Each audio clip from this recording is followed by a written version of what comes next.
Hey everybody, this is Mr. Couple. This is PHYZR number 11, Impulse, from the Momentum chapter, page number 2. In this lesson, we'll be discussing momentum and how it relates to force. So essentially what we do is we create this concept of momentum, and it allows us to revisit Newton's laws from a different perspective. And this is useful because momentum can allow us to solve a lot of problems that we otherwise wouldn't have been able to solve or would have been very difficult to solve. And the primary problem is with collisions when there's an impact or a collision between two objects. So let's get started. What is momentum? Simply put, momentum is inertia in motion. In other words, it's a mass that's moving. So for example, this charging rhinoceros has a tremendous mass and it is moving towards us. You could say that momentum is a measure of how difficult it is to stop an object.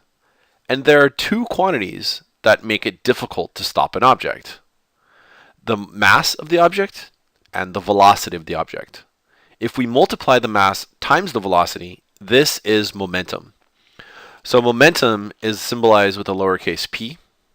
So you can see from this equation that momentum is equal to mass times velocity. So an object can have a lot of momentum if it has a lot of mass, or it can have a big momentum if it has a lot of speed, or if it has both. So momentum is this combination of mass and velocity. Let's check your understanding of momentum. The question is, which has more momentum, the car or the train? And don't forget to justify your answer using evidence from the pictures provided.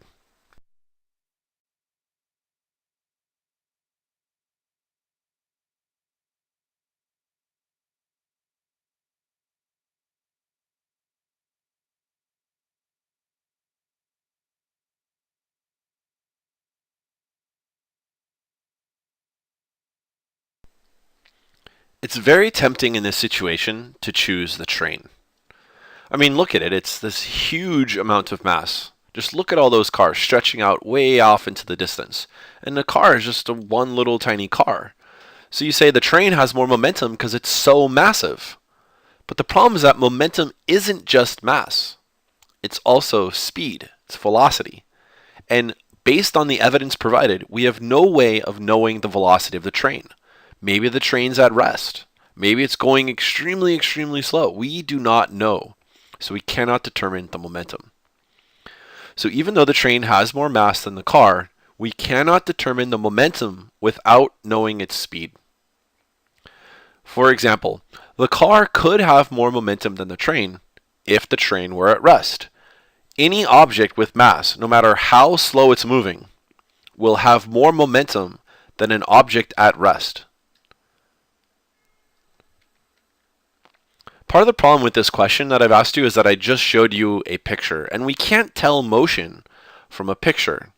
So it's much better if we use videos. I'll show you a video of a car and a train both being brought to rest.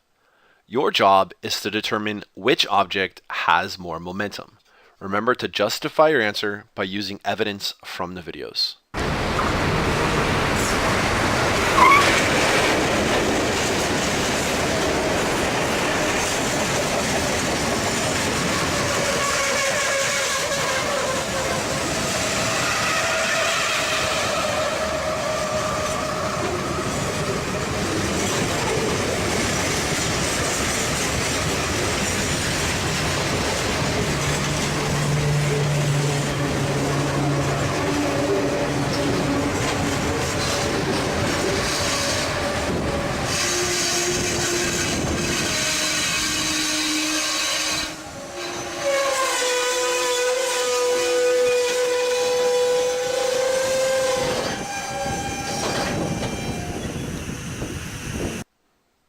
All right, so which has more momentum? Give you a moment to think about it.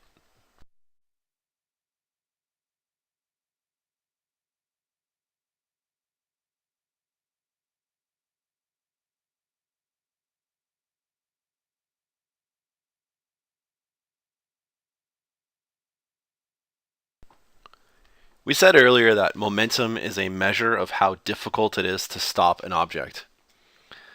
So as we watched the car come to stop, it was very easy to stop the car. The train, on the other hand, wow, very difficult to stop a train. It took a very, very long time to stop the train. So the train, since it took much more time than the car to stop, the train must have more momentum than the car. It was exceptionally difficult to stop this train. So even though I didn't give you any information about the speed of the train, we could clearly see from this video that it was significantly more difficult to stop the train than it was to stop the car. So the train must have more momentum. Let's consider the case of a car driving down the road. And the question is, what are two ways to change the momentum of this car?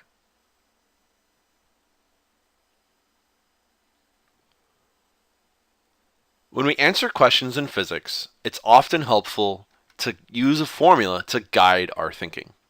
So in this case, we'll use the momentum formula. Now notice in the momentum formula that there are two quantities that can affect momentum. Those quantities are mass and velocity.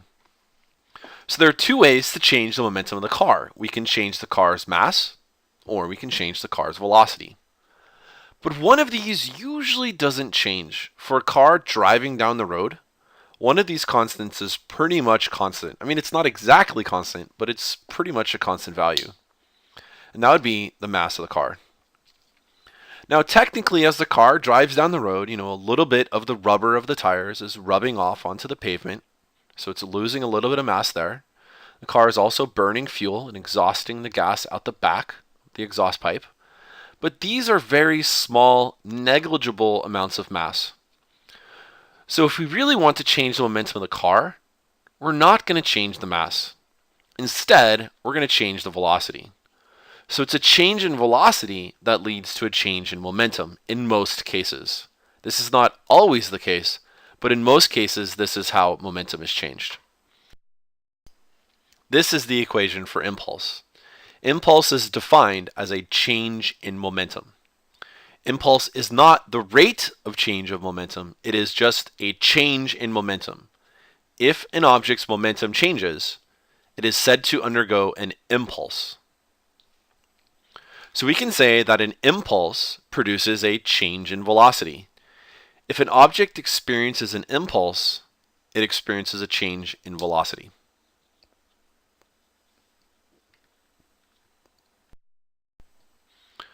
So let's practice understanding impulse. I'm going to show you 3 situations, and in each situation, you are going to identify which object requires more impulse. The first situation we'll look at is a soccer ball and a bowling ball that are both accelerated from rest to 10 meters per second. The soccer ball and the bowling ball are accelerated from rest to 10 meters per second. The question is, which requires more impulse? The soccer ball, the bowling ball, or is it the same for both? Take a moment to think about it.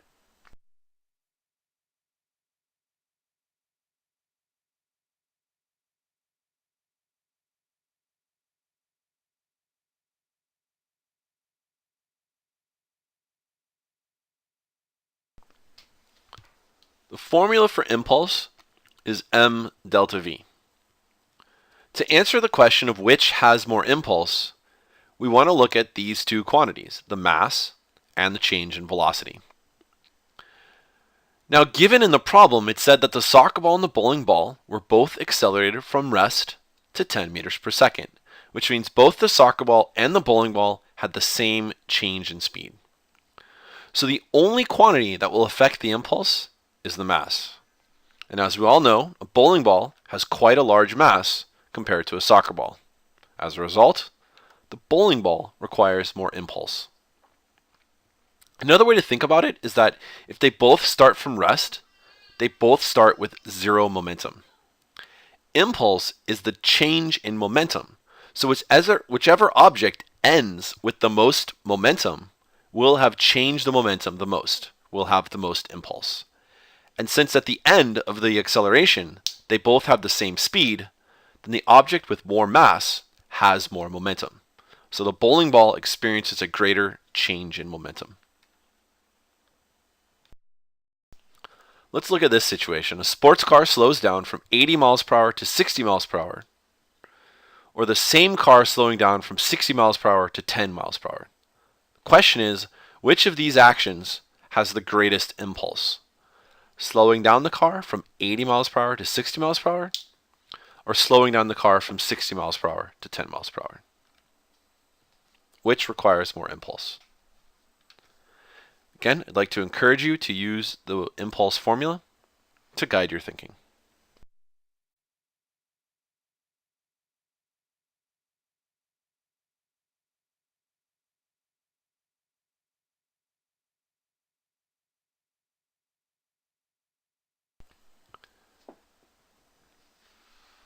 Since it was the same vehicle experiencing each change in motion, they will have the same mass. So the only thing that affects the impulse is the change in velocity. Notice it's not the velocity, it's the change in velocity. So in the first situation, the car changed from 80 miles per hour to 60 miles per hour. So that's a change of 20 miles per hour. But in the second situation, even though the car was going slower, the velocity changed from 60 to 10, which is a change of 50 miles per hour. So the second situation has a much larger change in velocity, which means that required more impulse. Notice I didn't ask which has more momentum, I asked which has more impulse. Impulse is not momentum. Impulse is the change in momentum.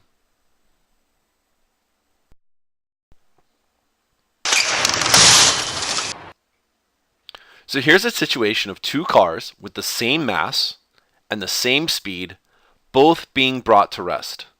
The difference is that one car is colliding with a solid rock wall, the other car is colliding with a collapsible barrier. Which requires more impulse? Again, I'd like you to use the formula to guide your thinking and decide which collision required more impulse.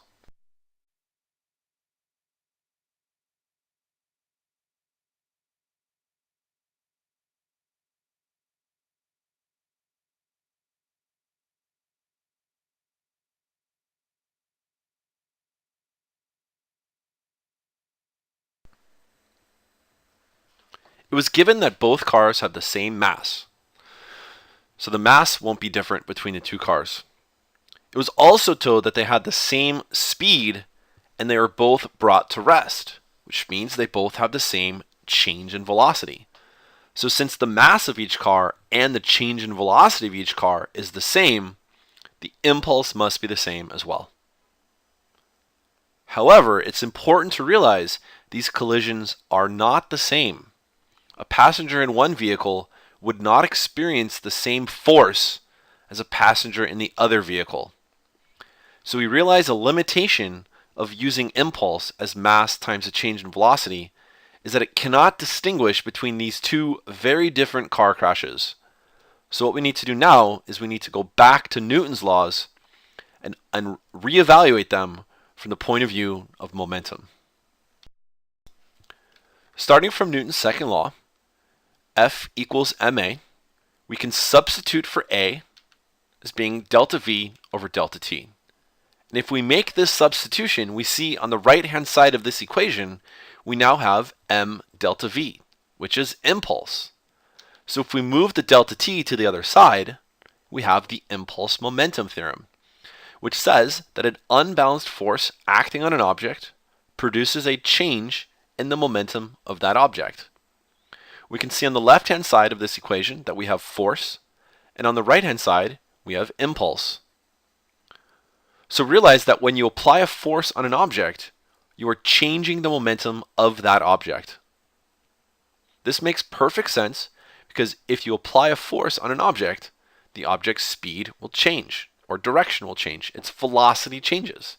And if the velocity changes, the momentum changes.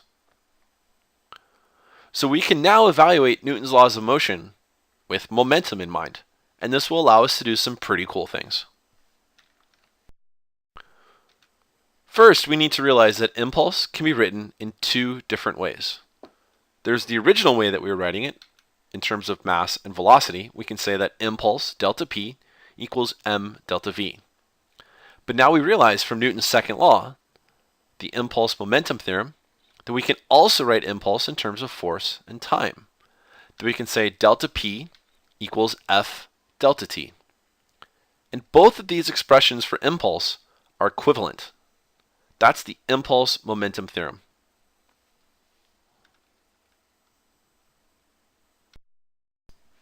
Let's take a closer look at this new impulse equation. What this says is that when two objects collide, that there's a force acting between them, and this force produces a change in momentum. So we can say that the force over the time is the impact. That's the collision between the objects. And the impact produces an impulse. When two objects interact, the impact causes an impulse. In other words, the force of the impact changes the momentum of both the objects involved. This is simply Newton's third law and Newton's second law put together. We realize that with the concept of momentum, that it changes our understanding of Newton's laws of motion and allows us to handle situations such as collisions with much more grace and elegance than if we just tried to do it with acceleration. Impact causes impulse. Here are some examples. A stationary ball is hit by a bat. You have the impact between the bat and the ball, which produces an impulse, a change in momentum of the bat and the ball. When a wrecking ball collides with a wall, we also have an impact, the wrecking ball smashing into the wall, which creates an impulse. The wrecking ball's momentum changes and the wall's momentum changes. The wrecking ball slows down and the wall shatters into pieces.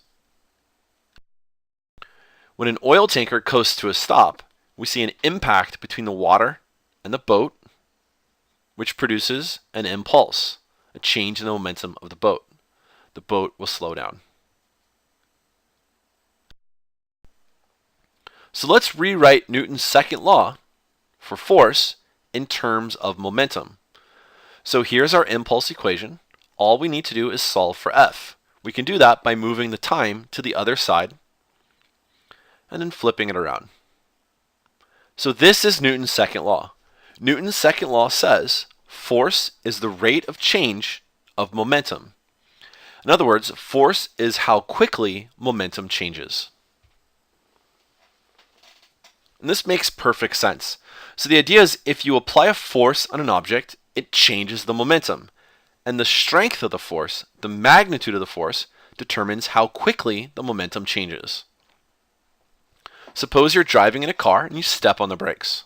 Stepping on the brakes will change the momentum of your car. But what if you slam on the brakes? If you slam on the brakes, the car's momentum will change quickly and you'll stop very fast. But if you gently tap the brakes, the car's momentum changes slowly and it takes more time for you to stop. So force is the rate of change of momentum. The magnitude of force tells us how quickly the momentum of an object is changing. So what is the relationship between force and time in Newton's second law? If you're having trouble seeing the relationship, let's switch it over to a proportionality, and then we can make the change in momentum, the impulse, we can make that constant. So what relationship do you see between force and time? It's inverse.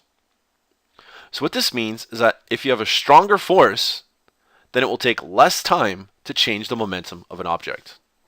So a stronger force requires less time to change the momentum. We could also reverse this. We can say that the weaker the force, the more time it takes to change the momentum. So in Newton's second law, we notice an inverse relationship between force and time. That the less time it takes to stop, the more force is required. Or, the more time it takes to stop, the less force is required. This is a very, very useful expression that will explain a lot about the world around us. And I'm going to show you guys a couple examples. The first thing we'll do is we'll go back and we'll revisit the car crash. This time, instead of asking which car has more impulse, I'm going to ask which car is it safer to be in. The car that's safer is the car where the passengers will feel less force. When we first analyzed this situation, we used m delta v as the impulse equation. But that was pretty limited because they both had the same mass and they both had the same change in velocity. It's much better to use f delta t. The reason is because the car that crashes into the collapsible barrier takes more time to stop. And now you can see that if the time is large for the car on the right, then on the left-hand side, in order for the impulses to still be equal, the left-hand side must experience a larger force. So notice that the car that took more time to stop required less force to stop. But the car that crashes into the rock wall, it stops in almost instantaneously, which is a very powerful force to cause that car to stop. Stopping a car over a longer time requires less force, so stopping that car is safer. You would much rather hit a collapsible barrier than to crash into a wall. And this is the reason why our transit departments spend millions of dollars building these collapsible barriers on freeways, is because they save lives. If you crash into a barrier, a collapsible barrier, you will take more time to stop, which means less force is exerted on your body as the car stops.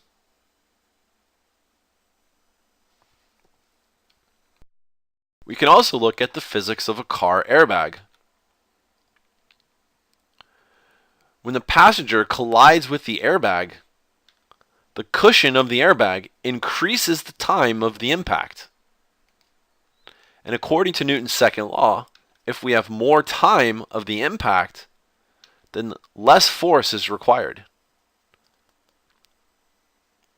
So this is why airbags save lives, is because this cushion extends the time of the impact over a longer period of time, which means less force is necessary to cause that change in momentum.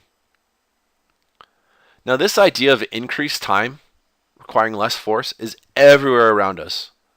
So for example, if you drop your phone on a hard tile floor, it's going to cause some damage.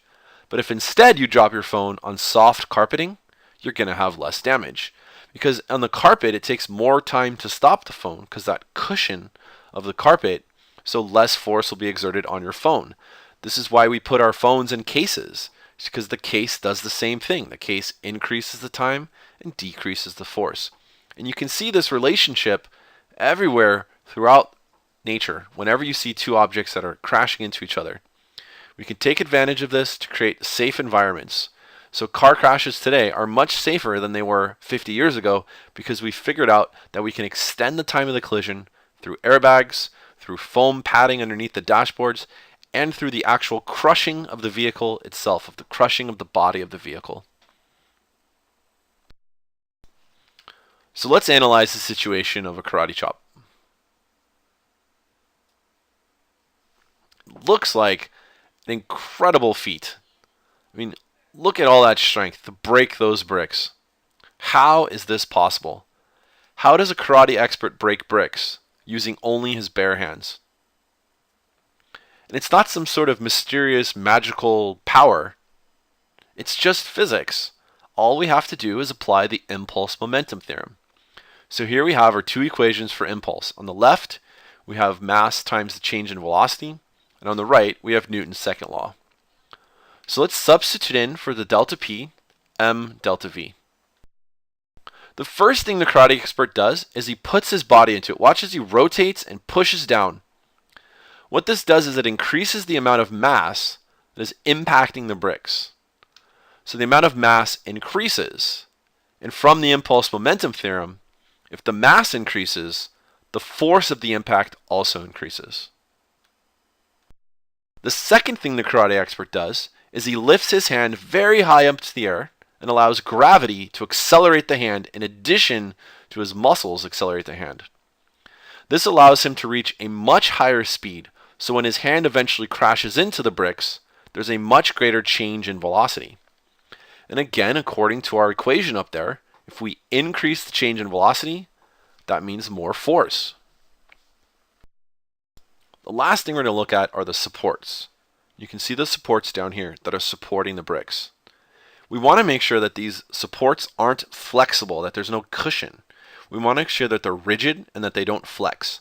So that way, when we impact the bricks, that support holds the bricks in place and decreases the time of the impact. This is very similar to the car crashing into the rock wall versus the collapsible barrier. This causes the time of the impact to decrease, which means more force is exerted. And so notice that all of these techniques, all of these factors cause the force to increase. So breaking the bricks is simply a matter of a creative use of physics. Is we make sure that we practice these techniques and we set things up perfectly so that all of the factors are increasing the force. So it's not some superhuman like chi energy, some crazy thing like that. It's just simple physics. Well, that's it for today's PHYZR, you guys. I hope you had fun, and I'll see you in class.